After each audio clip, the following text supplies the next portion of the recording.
যখনই কোনো সম্ভাবনার কথা শুনে সবাই কিন্তু একটু নড়ে চড়ে বসে, সবার মধ্যে একটা নতুন প্রাণ সঞ্চার হয়। যে চিপ বিপ্লব ঘটে গেছে সারা বিশ্বে, আমাদের সম্ভাবনা জায়গাটা কতটুকু? সেমিকন্ডাক্টর আসলে কোনো নতুন কিছু না, লোকালি সেমিকন্ডাক্টর ডিজাইনের উপরে কাজ হয়ে আসছিল। এই যে এআই, সেটা হচ্ছে একটা কম্পিউটারের সামনে বসে আপনি আমি যেভাবে করে এটাকে ইউজ করছি। গ্লোবাল যে ওয়ার্কফোর্স আছে, আমাদের যে রিসোর্স আছে, আপনি তাদেরকে কানেক্ট করাতে পারছেন কিনা এবং এর প্রসপেক্টটা আপনি কিভাবে দেখছেন? একটা সম্মিলিত প্রচেষ্টা, I believe that the industry can reach anywhere. কি ধরনের স্টেপস আছে বা নেওয়া দরকার? We need the latest curriculum. পুরোটা হচ্ছে ডিপটেক, তো এটাকে একটা স্ট্যান্ড অ্যালোন প্রায়োরিটি এরিয়া হতে হবে। পিভটাল রোল কাদের? We are making it under the silicon river umbrella. আমাদের মধ্যে নতুন একটা উদ্যম কাজ করছে, প্রাইম মিনিস্টারের ঘোষণা। কাজ প্রচুর, আমাদের স্টুডেন্টদের ট্যালেন্ট সেটা হচ্ছে ডায়মন্ডের মতো।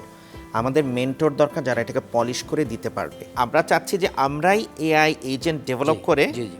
অন্যদের থেকে এগিয়ে যাই।